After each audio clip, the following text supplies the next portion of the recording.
فلا هادي له وأشهد أن لا إله إلا الله وحده لا شريك له وأشهد أن محمدًا عبده ورسوله يا أيها الذين آمنوا اتقوا الله حق تقاته ولا تموتن إلا وأنتم مسلمون يا أيها الناس اتقوا ربكم الذي خلقكم من نفس واحدة وخلق منها زوجها وبث منهما رجالا كثيرا ونساء واتقوا الله الذي تساءلون به والأرحام إن الله كان عليكم رقيبا يا أيها الذين آمنوا اتقوا الله وقولوا قولا سديدا يصلح لكم أعمالكم ويغفر لكم ذنوبكم ومن يطع الله ورسوله فقد فاز فوزا عظيما أما بعد فإن خير الحديث كتاب الله وخير الهدي هدي محمد صلى الله عليه وسلم وشر الأمور محدثاتها وكل محدثة بدعة وكل بدعة ضلالة وكل ضلالة في النار أعوذ بالله من الشيطان الرجيم بسم الله الرحمن الرحيم ولا تكونوا كالتي نقضت غزلها من بعد قوة أنكاثا وقال تعالى في مقام آخر واعبد ربك حتى يأتيك اليقين. محترم حاضرین جمعہ، آج رمضان المبارک کی 25 تاریخ ہے اور آج کا جمعہ رمضان کا آخری جمعہ ہے. ہمارے معاشرے میں رمضان کے آخری جمعہ کو بہت سارے لوگ الوداع کا جمعہ بولتے ہیں، اور آج کے جمعہ ایک خصوصی اہتمام کرتے ہیں. نئے کپڑے پہننا، بعض جگہوں پر جمعہ کے بعد رمضان کے جانے کے غم میں نظمیں پڑھنا، کلام پڑھنا اور بہت کچھ کیا جاتا ہے. تو پہلی بات تو میں یہ کلیئر کر دوں کہ اللہ کے نبی صلی اللہ علیہ وسلم سے یا صحابہ کرام سے ایسا کوئی ثبوت نہیں ملتا. الوداع کے جمعہ کی کوئی حیثیت نہیں ہے. البتہ یہ بات ضرور ہے کہ جب رمضان کا آخری جمعہ آ ہی چکا ہے اور 3-4 روز کا مہمان ہے یہ مبارک مہینہ، تو اب ہمارے اور آپ کے لیے تھوڑا سا غور کرنے کا مقام تو ہے کہ رمضان کا یہ مبارک مہینہ بڑی تیزی سے گزر گیا. نہیں محسوس ہوا کہ کب شروع ہوا کب ختم ہوا. آخری عشرہ تو آتا ہے تو ایسا لگتا ہے کہ جو ہے دن کیسے گزرتا ہے احساس نہیں ہوتا. سوال یہ ہے کہ رمضان کے بعد کیا ہوگا. رمضان بھر ہم نے بڑی عبادت کی، روزے رکھے، تراویح کی نماز ہم نے جماعت سے پڑھی، قرآن کریم کی خوب تلاوت کی، خوب اللہ کی راہ میں صدقہ کیا، خیرات کیا. سوال یہ پیدا ہوتا ہے کہ رمضان کے بعد کی زندگی کا کیا ہوگا. دیکھو بھائی، رمضان کی حیثیت ایک انسٹیٹیوشن کی ہے. رمضان میں ہم کچھ سیکھتے ہیں.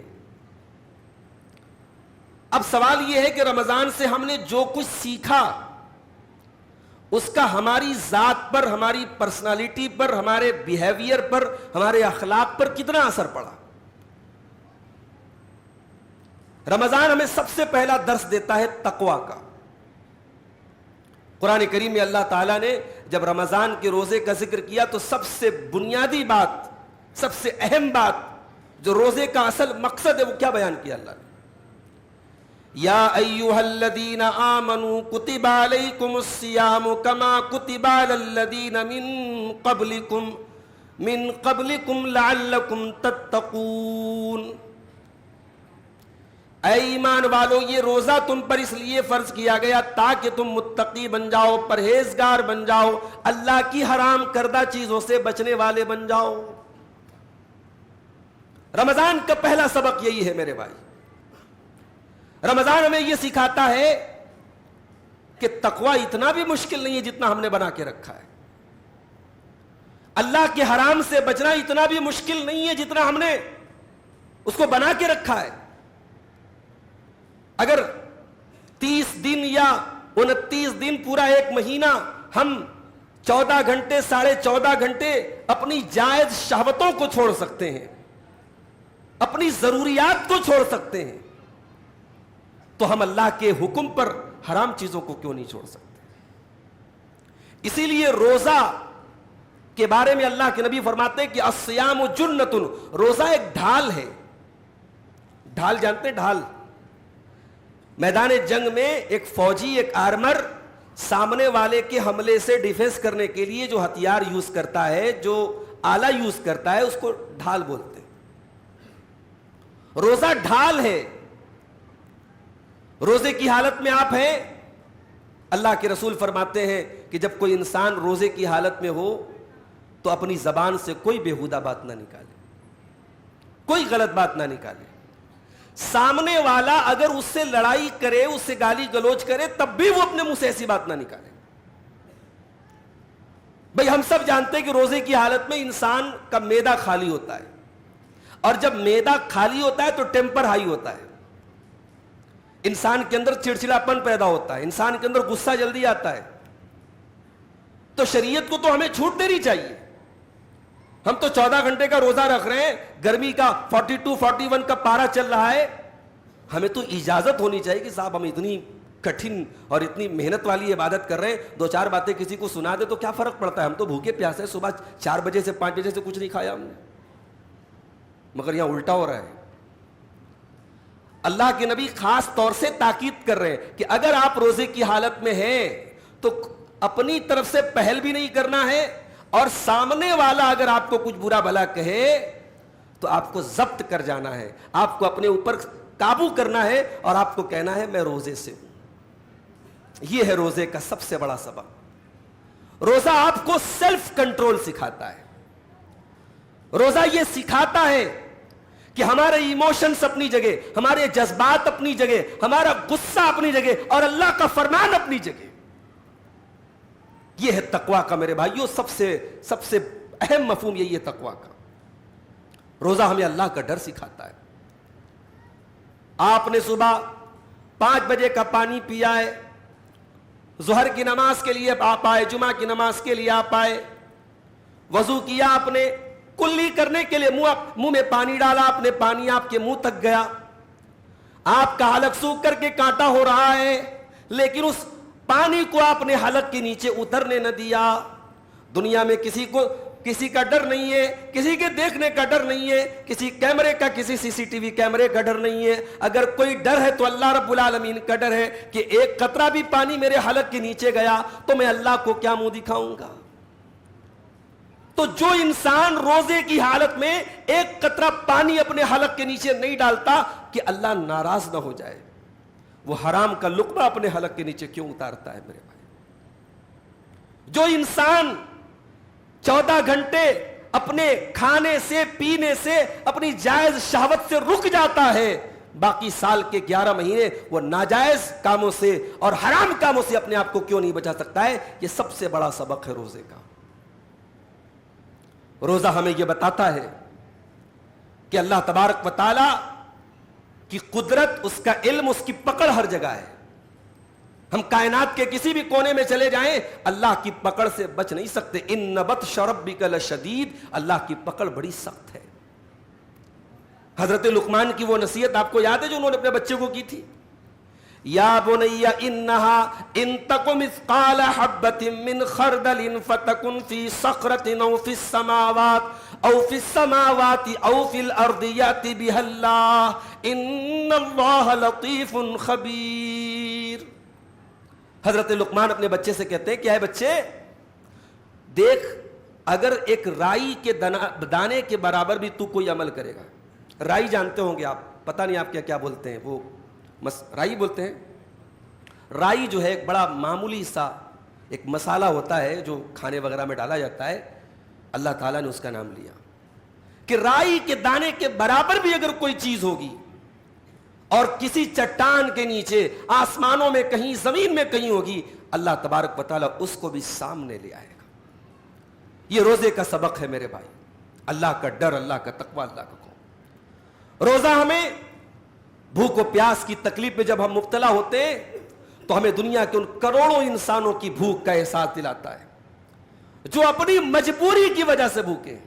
ہم تو اختیار سے بھوکے ہیں، ایسا نہیں ہمارے پاس کھانے کو کچھ نہیں، کھانے کو سب ہے، ہم تو جان بوجھ کر کے اللہ کے حکم پر بھوکے ہیں۔ مگر اسی دنیا میں، اسی گولے پر، اسی زمین پر کروڑوں لوگ ایسے ہیں میرے بھائی جو ایک وقت کا کھانا کھاتے تو دوسرے وقت کے کھانے کی کوئی گارنٹی نہیں ان کے پاس۔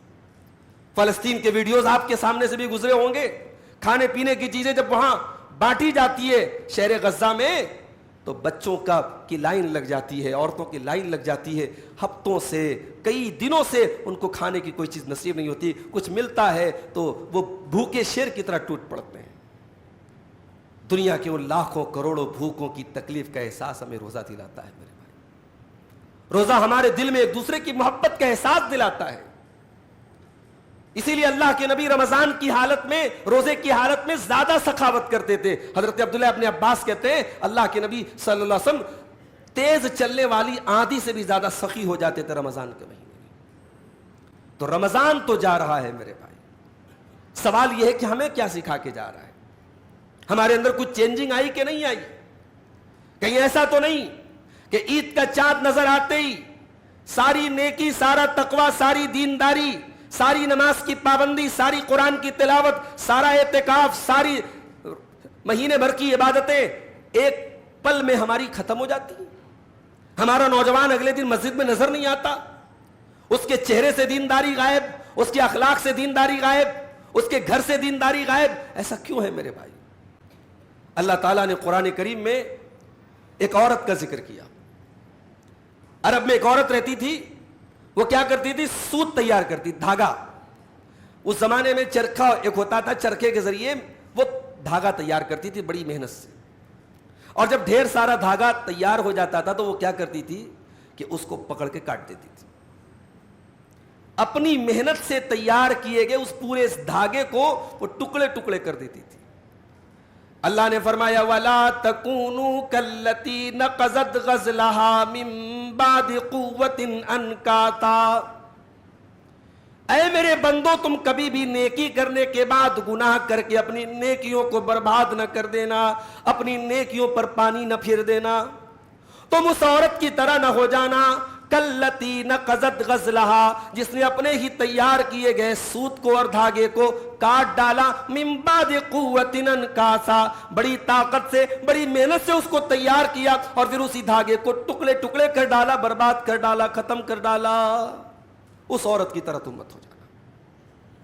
میرے بھائیوں، ہم جس اللہ کی، جس رب کی عبادت کرتے ہیں وہ صرف رمضان کا رب نہیں ہے، وہ شوال کا بھی رب ہے، وہ شعبان کا بھی رب ہے، وہ ذی القعدہ ذی الحجہ، وہ سال کے 12 مہینے کا اور سال کے 360 دنوں کا رب ہے۔ ہم ایک مہینے والے رب کی عبادت نہیں کرتے، معاف کیجئے گا مجھے۔ ہم جس رب کی عبادت کرتے ہیں وہ ہر پل، ہر وقت ہمارا رب ہے میرے بھائی۔ وہ ایک مہینے کے لیے رب العالمین نہیں ہے، وہ سال کے ہر دن کے لیے ہمارا رب ہے۔ ہمیں سال کے ہر دن اللہ کی عبادت کرنی چاہیے۔ اللہ نے قرآن میں فرمایا وَاعْبُدْ رَبَّكَ حَتَّى يَأْتِيَكَ الْيَقِينُ، اے میرے بندے اپنے رب کی عبادت کر یہاں تک کہ موت آ جائے۔ یقین کہتے موت کو۔ دنیا میں سب سے زیادہ اگر ایشورڈ کوئی چیز ہے تو انسان کی موت ہے، اسے اللہ نے یقین کہا ہے کہ جب یقین آ جائے، جب موت آ جائے تب تک تمہیں اللہ کی عبادت کرنا ہے۔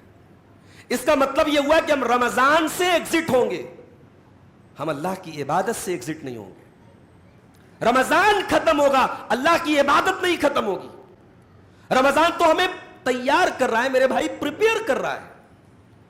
اگر رمضان کے بعد کی زندگی ہماری اللہ کی نافرمانیوں میں، گناہوں میں گزر رہی ہے تو ہماری مثال اس بے وقوف انسان کی طرح ہے جو اپنی گاڑی کو کہیں سروس کرنے کے لیے دیتا ہے، اور گاڑی جب سروس ہو کر کے آتی ہے اور بالکل تیار ہو جاتی ہے تو اس گاڑی کو لے جا کے وہ گیریج میں رکھ دیتا ہے۔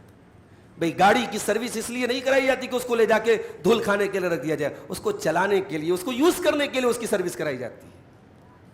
رمضان کا ایک مہینہ ہماری عبادتوں کے لیے ہماری سروسنگ کرتا ہے، ہمیں پریپیئر کرتا ہے، ہمیں تیار کرتا ہے، ہمارے اخلاق کو بدلتا ہے، ہمارے اندر اللہ کا تقوی پیدا کرتا ہے۔ اور ہم کیا کرتے ہیں صاحب، رمضان ختم ہوتے ہی اللہ کو بھول جاتے ہیں۔ ہماری مسجدیں ترسنے لگتی ہیں نمازیوں کے لیے، قرآن کریم گھر کی الماری کی زینت بن جاتا ہے، قرآن کو کوئی ہاتھ لگانے والا نہیں۔ ہماری زندگی میں جتنے حرام کام ہم نے رمضان میں چھوڑ کے رکھے تھے سب اس کے بعد فوراً شروع ہو جاتے ہیں میرے بھائی۔ ایک بہت بڑے تابعی گزرے ہیں امام بشر الحافی، ان سے کسی نے پوچھا کہ کچھ لوگ ایسے ہیں کہ جو رمضان میں بڑے نیک ہوتے ہیں اور رمضان جیسے ہی ختم ہوتا ہے وہ سارے نیکی کے کام بند کر دیتے ہیں اور دوبارہ گناہ اسٹارٹ کر دیتے ہیں۔ تو امام بشر الحافی نے جواب دیا، بئس القوم لا يعرفون اللہ الا فی رمضان، بڑے برے ہیں وہ لوگ جو اللہ کو صرف ایک مہینے کے لیے پہچانتے ہیں، جن کا رب صرف رمضان کا رب ہے وہ ایسا کام کر سکتا ہے۔ معاف کرنا میرے بھائی، ہمارا رب صرف رمضان کا رب نہیں ہے، ہمارا رب تو ساری کائنات کا اور ہر وقت کا، ہر لمحے کا رب ہے۔ اور یاد رکھو میرے پیارے ساتھیوں، ہم نے رمضان میں جتنی نیکیاں کی ہیں، اگر ہماری نیکیاں اللہ کی بارگاہ میں قبول ہوئی ہیں تو قبول ہونے کی نشانی یہ ہے کہ رمضان کے ختم ہونے کے بعد بھی نیکی کا اثر ہمارے اندر باقی رہے۔ یہ بھی یاد رکھیے، ایک انسان جب کوئی نیک عمل کرے تو اس کو ٹینشن اس بات کی ہونی چاہیے، اس کو فکر اس بات کی ہونی چاہیے کہ میری نیکی اللہ کے قبول ہوئی کہ نہیں ہوئی۔ نیکی کرنا کمال نہیں ہے، نیکی کا اللہ کی بارگاہ میں قبول ہونا بھی کمال ہے۔ حابیل نے بھی اللہ کی بارگاہ میں قربانی پیش کی، قابیل نے بھی قربانی پیش کی، حابیل کی قربانی قبول ہوئی، قابیل کی نہیں ہوئی۔ حابیل کو غصہ آیا، اس نے کہا میں تجھے قتل کر دوں گا، اپنے بھائی سے بولا میں تجھے قتل کر دوں گا۔ قابیل نے بولا تو حابیل نے کیا جواب دیا، انما یتقبل اللہ من المتقین، اللہ تعالیٰ تو متقی لوگوں کی عبادت قبول کرتا ہے۔ اس لیے حضرت علی رضی اللہ تعالیٰ عنہ قرآن کی اس آیت کو پڑھتے تھے اور کہتے تھے کہ او لوگوں، عمل سے زیادہ اس پر محنت کرو کہ عمل قبول ہوا کہ نہیں ہوا، عمل کی قبولیت کی چنتا کیا کرو، عمل کی قبولیت کی فکر کیا کرو۔ تو میرے بھائیوں، ہماری یہ ٹوٹی پھوٹی عبادتیں اگر اللہ کی بارگاہ میں قبول ہوئی ہیں تو اس کی علامت یہ ہے، اس کا سمبل یہ ہے، اس کا انڈیکیٹر یہ ہے کہ رمضان کے بعد بھی ہمارے دلوں میں اللہ کا ڈر باقی رہے، رمضان کے بعد بھی ہمارے دلوں میں نماز کی محبت باقی رہے، قرآن کی محبت باقی رہے۔ تراویح ختم ہو گئی لیکن راتوں میں قیام اللیل ختم نہیں ہوا، زکوٰۃ اور صدقہ فطر کا ٹائم ختم ہو گیا، عام صدقہ خیرات ختم نہیں ہوا، آپ رمضان کے روزے ختم ہو گئے، نفل روزے نہیں ختم ہو گئے۔ میرے بھائیوں، نیکیوں کا سلسلہ رمضان کے بعد بھی جاری رہنا چاہیے۔ قرآن کریم کے 18ویں پارے میں اللہ تعالیٰ نے اپنے کچھ بندوں کا ذکر کیا، ان الذين هم من خشية ربهم مشفقون والذين هم بآيات ربهم يؤمنون والذين هم بربهم لا يشركون والذين يؤتون ما آتوا وقلوبهم وجلة أنهم إلى ربهم راجعون۔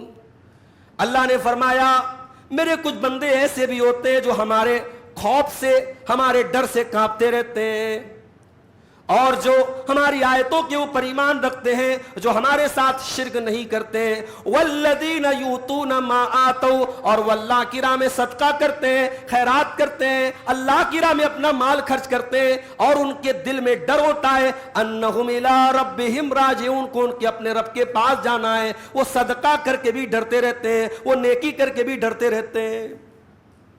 جب قرآن کی آیتیں نازل ہوئیں، ہم سب کی پیاری ماں ام المومنین حضرت عائشہ صدیقہ نے اللہ کے رسول سے پوچھا، ابو داؤد کی صحیح روایت ہے، اے اللہ کے نبی یہ کون لوگ ہیں جو صدقہ کر کے بھی اللہ سے ڈرتے رہتے ہیں, جو خیرات دے کر کے بھی اللہ سے ڈرتے رہتے ہیں؟ اے اللہ کے نبی کیا یہ وہ لوگ ہیں جو چوری کرتے ہیں؟ اے اللہ کے نبی کیا یہ وہ لوگ ہیں جو شراب پیتے ہیں؟ آپ نے فرمایا لا یا بنت الصدیق, اے صدیق کی بیٹی, اے ابو بکر کی بیٹی, اے عائشہ, تم جو سمجھ رہی ہو غلط سمجھ رہی ہو. یہ آیت چور کے بارے میں نہیں ہے, یہ آیت شرابیوں کے بارے میں نہیں ہے, یہ آیت ان لوگوں کے بارے میں ہے جو نماز بھی پڑھتے ہیں, جو روزہ بھی رکھتے ہیں, لیکن ان کو ڈر ہوتا ہے کہ ان کی نیکی اللہ کے قبول ہوئی کہ نہیں ہوئی. اللہ کے نیک بندے ڈرتے ہیں میرے بھائی, اور ہم تو شیر بن گئے صاحب. ہمیں تو لگا کہ صاحب ہم نے نیکیوں کا پہاڑ کھڑا کر دیا, اتنا ہم نے اللہ کی راہ میں صدقہ دے دیا, اتنی زکوٰۃ نکال دی, 300 دن ہم نے کھڑے ہو کے تراویح کی نماز پڑھی حافظ صاحب کے پیچھے, ہم سے نیک کون ہے؟ میرے بھائیوں, ہم ایڑی رگڑ رگڑ کے اور ماتھے پٹک پٹک کے سجدے کر کر کے مر بھی جائیں تب بھی اللہ کی عبادت کا حق تو ادا نہیں کر سکتے نا. ہم اللہ کے اوپر کوئی احسان تو نہیں کر سکتے, نعوذ باللہ. وَلَا تَمْنُن تَسْتَكْثِرْ, اللہ قرآن میں کہتا ہے خبردار احسان مت جتاؤ کسی عبادت کا. تم اللہ کی عبادت کر کے کوئی احسان نہیں کرتے ہو, عبادت کر کے چنتا کرو اور فکر کرو کہ میری عبادت اللہ کی بارگاہ میں قبول ہوئی کہ نہیں ہوئی.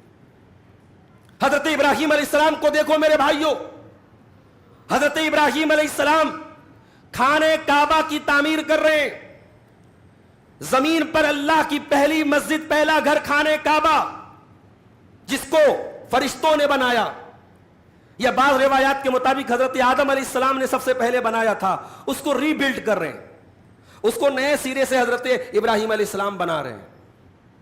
اور حضرت ابراہیم مستری کی حیثیت سے, اس میں مزدور کی حیثیت سے ابراہیم علیہ السلام کام کر رہے ہیں. ان کا بیٹا اسماعیل لیبر کی حیثیت سے کام کر رہا ہے. خلیل اللہ مستری کی حیثیت سے اور ذبیح اللہ لیبر کی حیثیت سے اس مسجد کی تعمیر کر رہے ہیں, اللہ کا گھر بنا رہے ہیں. اور یہ منظر خانہ کعبہ کی یہ تعمیر کا منظر اللہ کو اتنا بھایا, اللہ کو اتنا پسند آیا کہ اللہ نے قرآن کریم کا ایک حصہ بنا دیا اس کو. وَإِذْ يَرْفَعُ إِبْرَاهِيمُ الْقَوَاعِدَ مِنَ الْبَيْتِ وَإِسْمَاعِيلُ, اور یاد کرو جب میرا بندہ ابراہیم میرے گھر کو بنا رہا تھا, خانہ کعبہ کو بنا رہا تھا, اس کی بنیادوں کو اٹھا رہا تھا, اور اس کا بیٹا اسماعیل بھی اپنے باپ کا ساتھ دے رہا تھا. رَبَّنَا تَقَبَّلْ مِنَّا إِنَّكَ أَنْتَ السَّمِيعُ الْعَلِيمُ. یہ دونوں باپ بیٹے جب خانہ کعبہ کو بنا رہے تھے میرے بھائی, تو ان کی زبان پر کوئی فخر نہیں تھا, کوئی غرور نہیں تھا کہ صاحب ہم بہت بڑا کمال کر رہے ہیں, بہت بڑا تیر مار رہے ہیں. اس خانہ کعبہ کو بنانے کے ٹائم دونوں باپ بیٹے کی زبان پر بس ایک ہی دعا تھی, ربنا تقبل منا انک انت السمیع العلیم. پروردگار ہمارے اس حقیر سے عمل کو تو قبول فرما لے, تو دعاؤں کو سننے والا ہے, تو دل کے حال کو جاننے والا ہے. تو میرے بھائیوں, اپنی عبادتوں کی قبولیت کی فکر کرو, اور اس قبولیت کی اگر فکر ہے تو رمضان کے بعد کی اپنی زندگی کی حفاظت کرو میرے بھائی.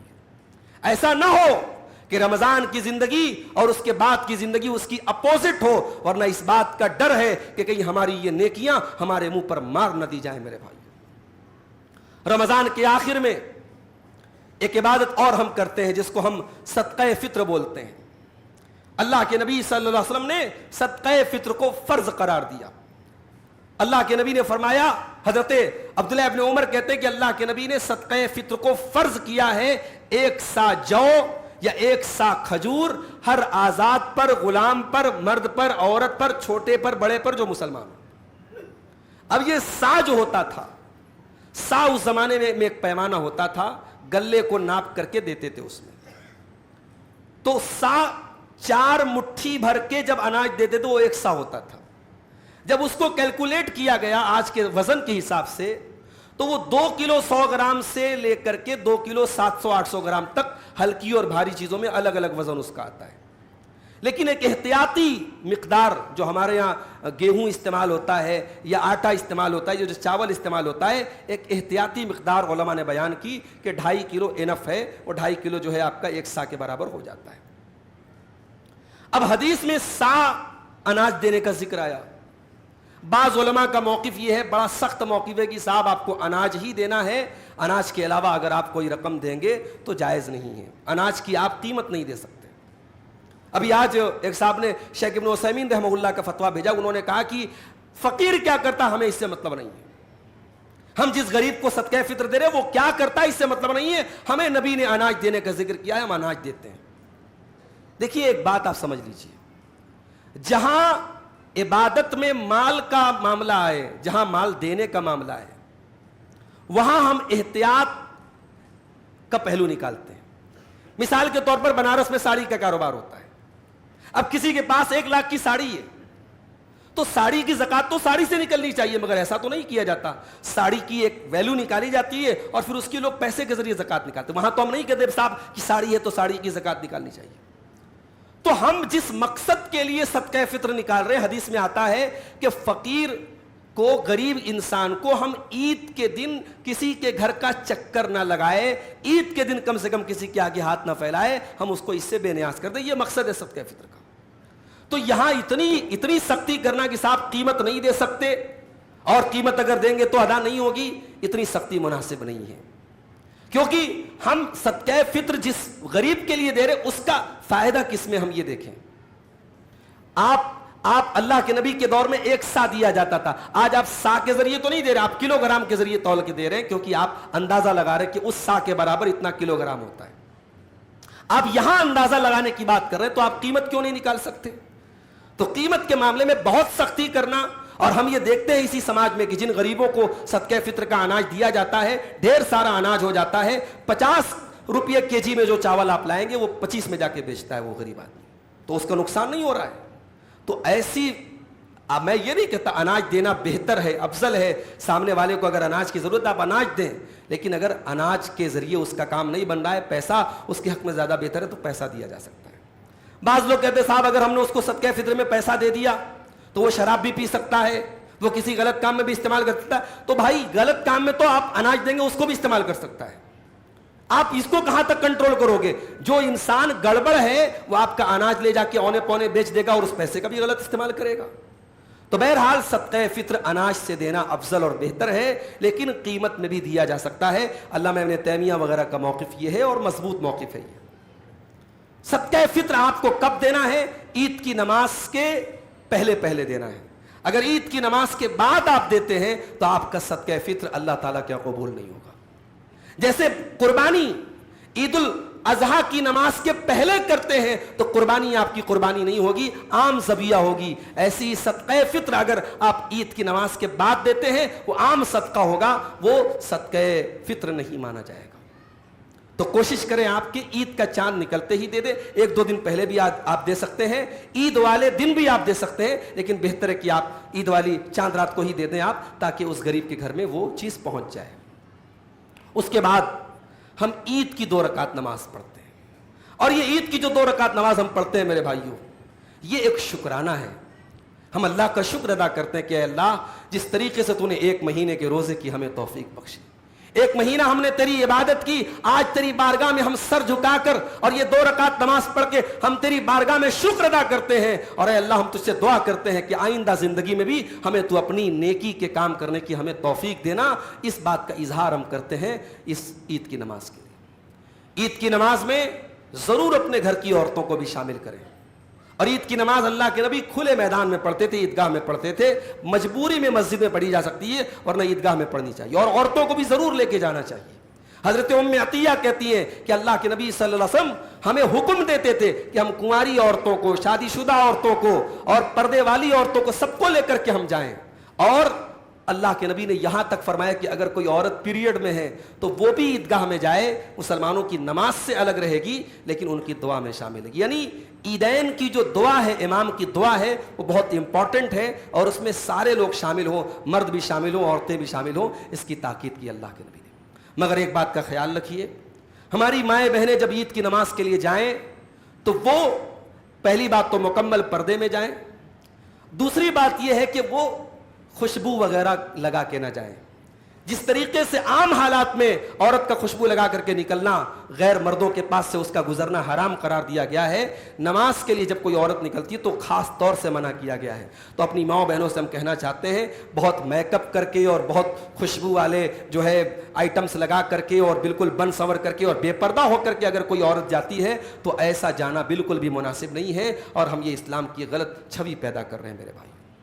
تو یہ عیدین کے تعلق سے ہمیں اللہ کے نبی کی سنت یاد رکھنی چاہیے، اور تکبیر کے کلمات عید کے دن آپ جب جائیں تو پکارتے ہوئے جائیں، اللہ اکبر لا الہ الا اللہ واللہ اکبر وللہ الحمد۔ یہ تکبیر کے کلمات بھی اللہ کے نبی کی سنت ہیں۔ تو عید کے تعلق سے یہ ایک ضروری مسئلہ تھا، جس کو بیان کرنا ہم نے اہم سمجھا۔ ہم اللہ سے دعا کرتے ہیں رب العالمین ہمیں رمضان کے اس مہینے کی جو چند دن باقی ہیں، 3-4 دن اور باقی ہیں، اللہ اس باقی بچے ہوئے مہینے کی ہم سب کو قدر کرنے کی توفیق عطا فرمائے۔ اللہ تعالی ہماری تمام عبادتوں کو قبول فرمائے۔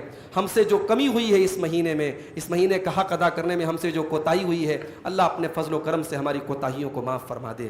رب العالمین ہماری تمام عبادتوں میں اخلاص پیدا فرما دے۔ رب العالمین ہم میں سے جو بیمار ہیں ان کو شفائے کامل عاجل عطا فرمائے۔ جو روزی روٹی سے پریشان ہیں، کاروبار سے پریشان ہیں، اللہ ان کی روزی روٹی میں، کاروبار میں برکت نصیب فرمائے۔ رب العالمین ہم سب کی ہر قسم کی ذہنی اور جسمانی تکلیفوں کو دور فرمائے۔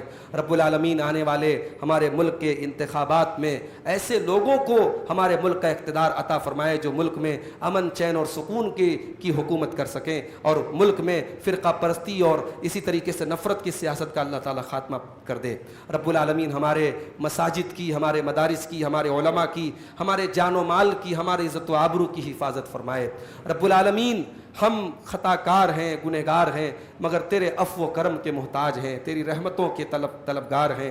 اے اللہ اس مبارک مہینے میں اور رمضان کے اس مبارک مہینے کے آخری عشرے میں آج جمعہ کا دن ہے، اللہ ہم تیری بارگاہ میں دعا کرتے ہیں رب العالمین تو ہماری خطاؤں کو معاف فرما دے۔ اے اللہ رمضان کی ہر رات تو اپنے کچھ بندوں کو جہنم کی آگ سے آزاد کرتا ہے، اے اللہ ہمیں بھی ان خوش نصیب بندوں میں شامل فرما دے۔ رب العالمین ہمارے وہ نوجوان بھائی جو کسی قسم کے غلط کام میں پڑے ہوئے ہیں، کسی قسم کے نشے میں پڑے ہیں، کسی قسم کے حرام کام میں پڑے ہوئے ہیں، اپنے ماں باپ کے لیے، اپنے گھر والوں کے لیے تکلیف کا سبب بنے ہوئے ہیں، اے اللہ ان نوجوانوں کو صحیح راستے پر آنے کی توفیق عطا فرما۔ اے اللہ ہمارے وہ بھائی جو نمازوں سے دور ہیں اور اس رمضان کے مہینوں میں انہوں نے نماز کو شروع کیا ہے، اے اللہ رمضان کے بعد بھی ان کو نماز کی پابندی کرتے رہنے کی توفیق عطا فرما۔ رب العالمین ہمیں کہنے سننے سے زیادہ عمل کی توفیق عطا فرما۔ جب تک تو دنیا میں زندہ رکھ، اسلام پر زندہ رکھ، اور ہم سب کا خاتمہ ایمان پر ہو۔ ربنا تقبل منا انك انت السميع العليم وتب علينا انك انت التواب الرحيم۔